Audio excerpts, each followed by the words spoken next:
I'm gonna give you 5 reasons why you really shouldn't turn your passion into your profession. Can you close your eyes right now? Close your eyes, and I'm serious. Close your eyes. Can you envision, when you close your eyes, a career in art? As a fine artist selling your paintings, walking up and down the halls of Pixar, Disney, ILM, Marvel, Blizzard. Can you envision it? Can you see yourself actually receiving money, compensation for the work that you're doing? Can you see yourself being a valuable asset to a team? Can you see people wanting to work with you? If you can see this, art is definitely, there's a potential for this to be a career. But if you can't see that, if you cannot see this in your mind, there's a block in there. You have to figure it out, what that block is and why it's there. If you can't understand what's going on there, then you have to pull the idea of making this a profession. Because without that vision, you're never going to do what's required to make it into the business, in the industry. I've been teaching for 20 plus years. I work as a professional artist. Many of my students have gone on to do a lot of great stuff. ILM, Pixar, Marvel, all these studios I named, but then some have done really well on fine art. Some have transitioned into graphic design, a lot of different things. I'm not going to name drop who they are. It's irrelevant. What I'm going to do though, is I'm going to string a common thread between these people and why they're successful and why they're working. The ones who made it were very tenacious. They had a vision of what they wanted and they were willing to work towards it. You don't work hard for anything that you think you're bad at and that you don't think you can have. It's human nature. Who would do that? Who would spend, hours a day trying to perfect a craft that you didn't think you can make money or get a job? You thought it was too competitive. Whatever the block is, there's something blocking the vision. So you don't believe you can have it. So you're not going to go all out. The ones who are working have that vision that they could have it. But the ones who didn't usually didn't believe they were good enough. That blocked their vision. They didn't believe that it was really a viable career. They thought it was too competitive. So these are all blocks that distort your vision of reality. I've had students who went to school, right? I would have them as freshmen and even, in their senior year art school. The ones who had parents who were creatives, who were professional artists, photographers, designers, and when they came to school, they already saw that it was possible because their parents were doing it. Their parents were making money, so they knew they could do it. They went through school with a different kind of ease. What I mean by ease is there wasn't the ambiguity or the fear of, is there a career out there? Is this just a fantasy? They knew that it was a career. It was really more or less all they had to focus on was getting better and learning the craft and then going out and pursuing it. Really important. On the other side of it, if you had people or family members at home that didn't think this was a viable career and you heard that every day, and they're telling you can't make a living every day, you literally hear this every day, you're literally being programmed to believe that it's not going to happen. And now you're fighting uphill. You're fighting your own insecurity and then all of the insecurity of everyone around you telling you, what are you doing? And now you're trying to make something and you could be super talented. But if you have that fear and that weight can pull you down and it makes it really, really hard to pursue what all you got. This is a business. I get hired to do something, provide a service. I'm here to solve a problem. I'm going to talk about that one later. If you can't get that in your mind, this is not for you either. So again, people come to art school and first thing they think is, I'm going to art school because I want to get away from being a business person. I don't want to go to business school. I don't want to learn all these other things. But if you really want to make a living, you have to accept the fact that this is a business. You want to get money, I would assume. Otherwise, let it be a hobby and enjoy it. And I'm not dissing that, because that's a whole nother video. I should go down the road and kind of deal with that. Or maybe I'll slip it in as a bonus here. But here's the thing. It's like, when you think about all businesses, the whole idea is to make money. You want to make sure you're able to have reserves so that in case hard times hit, you'll be able to withstand those hard times. As they say in Game of Thrones, winter is coming, right? Right now, we have some winter-like times. And it's important because if you work for a studio or you work for yourself, it doesn't matter. You still must think of yourself as a business. For example, when you have a business, and I even think about this even as art school. Art school is a business. So let's think about it. You have each department. Each department might be, graphic design, game design, biz dev, this, that, right? You have all these different departments. But here's one thing you want to understand. When you have a business, you always segregate each part of your business so that if one is not producing fruit, you cut that off and you can remove it. Layoffs, things like that, right? So when you think about business, the only thing is they want to make sure that the organism lives and thrives. So each one of these departments gets their own budget. They get their own budget. If you make more money for us, you get more money. If you make no money, your budget shrinks. I work in different departments. I know. I see what other departments get and I see what other departments don't get. And it's viable and I get it and I know why they do it, right? Because if we need to can't cut and remove this section, we can get rid of it and it doesn't hurt the overall structure of the business. You see this in business all the time. It doesn't matter what it is. Any company could come out with a new product. You'll designate a certain amount of money and resources to that. You want it to thrive. So that could be a resource of income. This could be, and this could be as well. But you don't put everything into that, because if you do and it fails, the whole company fails. This is why, again, I mentioned layoffs a second ago. So when you think about game studios and all these different things, when you think about it as a business, how do you survive and thrive in those kind of environments? You have departments. Each department is specialized in certain things. And why does that work? And this is why art school serves the purpose, because we teach people to go be part of a company, and we teach them to specialize in one specific spot. Why is that important? Because if everyone did everything, there would be no structure, there would be no fluidity for the company to move on, right? We think of assembly lines, right? If you do story, you do story. Concept art is concept art. Modelers are going to model, animators are going to animate. But imagine if you have one person who's the center of all of that. If that one person leaves, how are you going to find somebody who can do all of those things? The company would kind of fold. Because if you leave, we can go ask for this one specialty and plug it back in. That's business. So as an artist, you go like, well, what are you talking about? What does that have to do with me? Well, you have to think of yourself as a business person too. Right? So in school, I'm helping people specialize, but I always have this thing where I talk to my students, I call it off the record day. I start to talk to them like a big brother, an uncle. I like to think of a cool uncle, but really I'm old enough now to be dad, but let's say cool uncle. And my thing is, if you have multiple skills, it makes no sense to be just a specialist. Now, when you apply for a job, and they want you to be a specialist, you're a specialist for that one company. But that does not mean that you don't have to have skills that you can leverage and switch and pivot and do something else.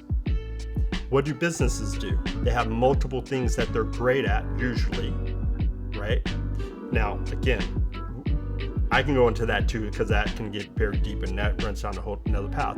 But for example, I went to school, I learned illustration, but I don't just do illustration. I do package design. I do graphic design. At the school, people don't know what my graphic design skills are. They just assume all I do is digital paint. No, I do graphic design. I also do retouching and photo. I have multiple skills that I leverage, and each client only knows me for that one skill that I have. Now, when I market to whatever industry, I only market that one skill, but I make sure I have multiple skills, because what happens, we know as fact, things will go up and then things go down. Nothing produces fruit forever. So you have to make sure as a business person, how do I leverage against that? right? So as a teacher, whether I'm full-time or not full-time, I never bank on the school as my way of providing my livelihood. Never have. What you want to be able to do is say, oh, bye, or let's work together some more. I'm a business. You're a business. You want me to work for you? I want to work for you. You provide something that I need, and I provide something that you need. And as long as we are both finding value in each other, then we continue down the path together. Once I don't provide value for you, you can let me go. Once I know you don't provide me value, I can leave. I'm in business for myself. And even if I like you and I love the company, I'm always, every day, I never walk into, whether, again, teaching or whatever, my other clients, I don't want to name them, but if I never walk into it with the idea like we are a family. Because reality is, when times get hard, the number one goal is for the company to survive, not for me to survive. It's not personal, it's business. It's just what it is. So my goal is to provide value and think of this as a business. You also want to make sure that you are able to willing to start thinking about taxes, retirement. Okay, taxes, retirement, that's not fun stuff, right? Marketing, selling, right? Talking to people. This is part of being a business person. If all of those things make you cringe, you don't want to do those things, a lot of times when you're an artist, we think about what we want to do, what makes us happy. I want to draw what I want. I want to draw it the way I want. I know what taste, what good taste is.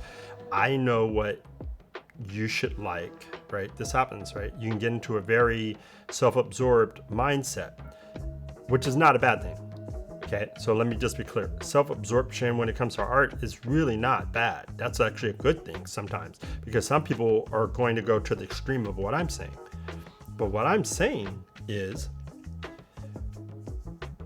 if you want to make a living and make a business, you have to provide something that other people want and need. Okay? Here's a good example. Imagine you go to a really nice restaurant, a special occasion type restaurant, maybe a Michelin star restaurant if that's what you're into. If you're not into that, let's just say, a fancy restaurant that you're going to spend some coin in. Imagine you go in, you might be a person who has allergies, food restrictions. So you're going to come in and say, hey, I can't have this. You might be on a diet. You might want your oil and vinaigrette on the side. And you might want your meat cooked super well done. Then, let's say the waiter goes to the back. You got this really great Michelin, starred chef. And they're going to no, I have a Michelin star. If you guys don't know what a Michelin star, look it up. But I have a Michelin star. I know I know what you should have. I have taste. I know better than you. Your tastes are not what my tastes are. You're going to get what I tell you to have because I am such and such. A diva. Now, again, any Michelin star chefs out there, I'm not calling you a diva. I'm just using this as an analogy, okay? This happens with artists, right? So, in the hiring process, in every studio or anybody, right? And I'm telling you this is fact, so I'm giving you a real nice little tip here. Through the portfolio review, through the interview review, there's constantly checks and balances at every step of the way to examine whether you are a diva or an artiste. Someone who thinks they know better than everyone. You have the best taste. You're an art director, someone can ask you to make a change and you're not going to do it, or you're going to do it with a lot of attitude because you know better than everyone else. Like that kind of mindset, you're not getting hired. It's hard to fire people. People don't want lawsuits. People don't want to, everyone's scared of being canceled right now. Everyone doesn't want to get canceled or sued or whatever. So the last thing they want to do is bring in someone who's going to be a problem, and it's all about them. The number one thing in business is we have to solve a problem. You have to be the solution to a problem. if you're not the solution, and I can even go further, if you work for a company and you're the problem, the solution will be to get rid of you. And what I mean by that, and we'll go deeper, there's the one person we know, I think everyone has experienced this before, where every time you're in a meeting, they bring up every problem. Every little thing you go, it's like they always can tell you all the problems, why things don't work, but they never provide the solution to the problem, just the problem. And through time, like if you never provide ways for these problems to go away, and you can't provide a solution, I'm just honest. You have to be honest. I'm going to be honest. You're probably not going to have a job very long. And so let's go further, right? So when you look at TV, every commercial is a pharma ad. And take our pill to make your problems go away. Problem, solution. Problem, solution. Your clothes are dirty. Buy this particular product. There's always a problem and there's a solution. Now, creatively, you go, well, what problem am I solving? Well, it's simple. If you think about it from a standpoint, fine art. And this is one of these things that I want to kind of directly talk to you. So as artists, and I'm one of you, I am with you. And these are all things that I've had to wrestle with and deal with. We do our paintings, we think they're beautiful, and we go, oh, it's amazing. Look at the color and everything on there. But let's say someone just did their house. They spent maybe 200 grand, maybe more than that. If you're in the Bay Area, it's gonna be 200 grand and up.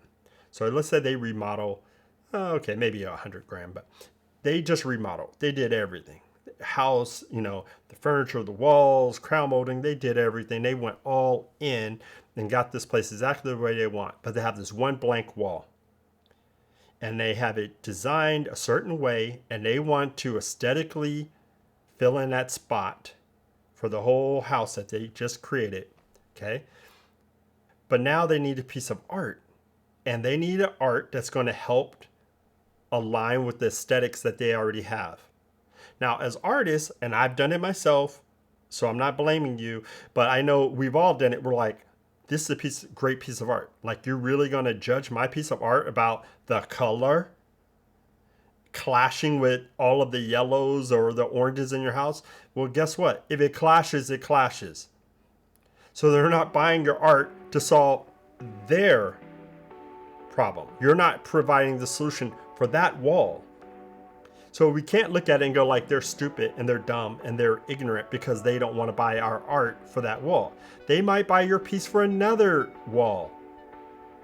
But you can't take it personal. And this is one thing, like artists, we take things so personal. It's like you have a style that doesn't match that studio that you applied for. And you can't understand why you didn't get the job because your style doesn't match that studio. It doesn't mean that you're not good. It just means you aren't solving their problem. And you think, well, why can't they see that I have talent and that I could do what they're doing? Well, guess what? They have a lot of portfolios coming in and they need somebody now. And they don't want to take a chance on whether you can do it or not. They want to know for a fact that if I hire this person, my problems go away. Are my problems going away? And if it's a maybe, you're probably not going to get the job. The person who will make the problem go away gets the job. Tattoo artist. So how do they make people's problems go away? A lot of times people come in from some sort of pain. This is all the time. They come in with pain from a loss,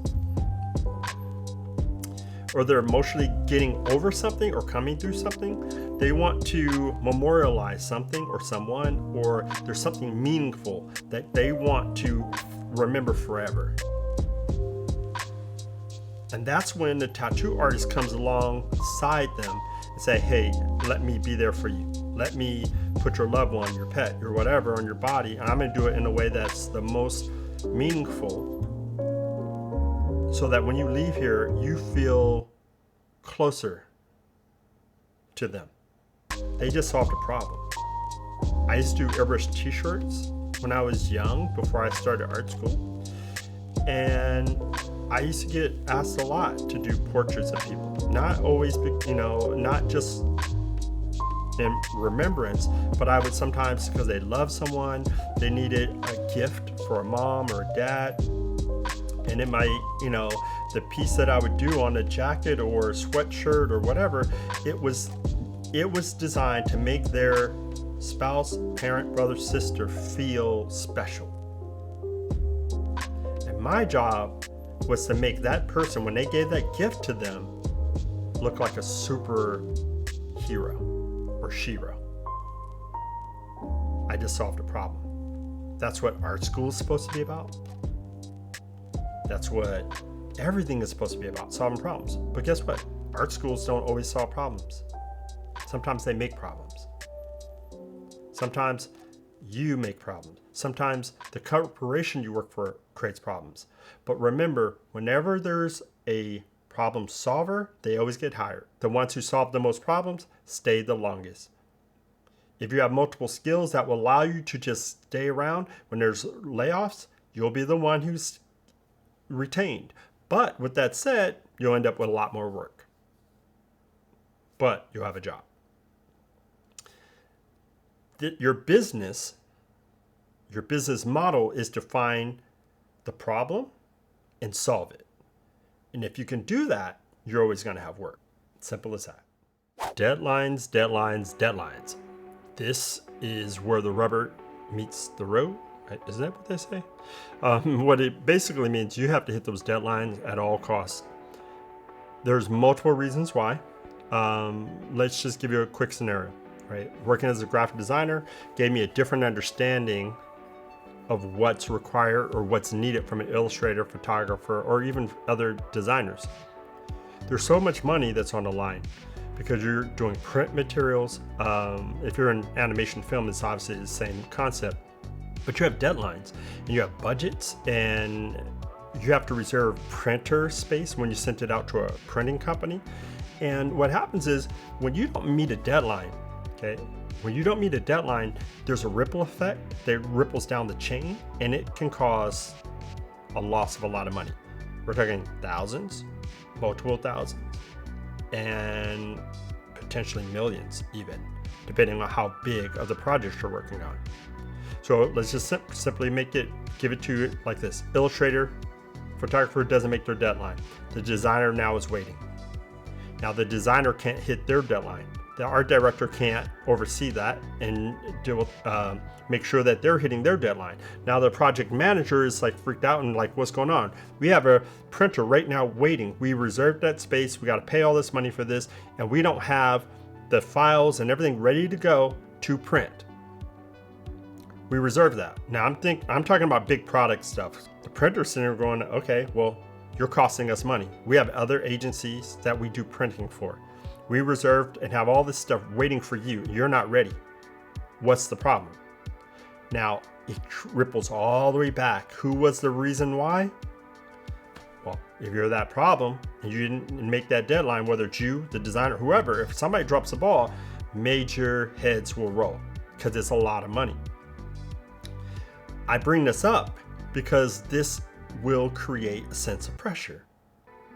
If the idea of making a deadline, that sense of pressure, you can't handle it, this is not really going to be a good profession for you. Now, all of the deadlines are not super high pressure, but there are the times in this business where you will be pressed and you will have to make a deadline at all costs. That takes away the romance of it. This profession, deadlines, right? But I had to adapt to it. I was not mentally prepared for that, right? Whether it's art school, whether other artists, like people tell you all these things, there's nothing like actually working professionally and understanding what's required. At school, I always have this off the record day where I talk to my students, not from the standpoint of a professor of art, and I like to tell them, this is what you have to think about. This is the real world. This is real world. This is real world. I'm not telling you marketing. I'm not telling you this. This is how it really goes down. And this is how you meet those problems and those solutions. This is what you need to know about. This is where you need to change your mindset, the psychology, on how to do this business. It's, again, off the record day. My students know what I'm talking about, right? And so that way the school's not held accountable for whatever I say. But to me, it's the most important day of that semester, and I always look forward to it. It's very similar to what we're talking about right now. I want to take away the romance so you can see the reality, and then once you see the reality, then you can bring the romance back into it. Because this is actually a really cool profession. And so now that if I know about deadlines, I make sure I hit them. Project comes in, I immediately start working on it, right? If I have multiple projects going on, I get to it as soon as I possibly can. I don't want to be held up at the last second at the 11th hour having to pull all-nighters. It happens still. Sometimes it's not even my fault. Sometimes it's other people's fault. Sometimes it is my fault. It's not just, we don't just have to hit deadlines. The people we work with have to hit deadlines. If they don't hit their mark, then that ripples to me. Now I have to work and grind to make up that time. So think about this, because this is really important. If you don't want that sense of pressure, it's better to, and here's the key thing. I didn't say this whole video is not about not doing art. Do art. If you're an artist, do art. It's gonna save you, like emotionally, mentally, everything.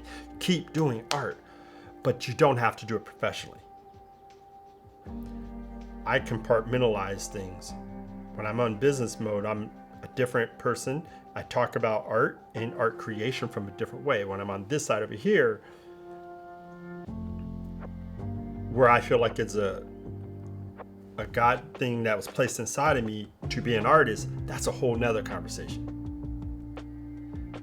That becomes a little bit more about purpose, and that's a different conversation. But I can understand how these two things, they war and tug of war, and it can have conflict, and like, especially if you're in art communities, you'll be, some people call you a sellout and all kinds of things. And if you take on that whole level of weight and burden on you, it really becomes tough. There's no shame in just making art a hobby and having fun and having something to look forward to at the end of a long, hard day at a job that you don't necessarily care about, that provides you stability. There's no shame in that.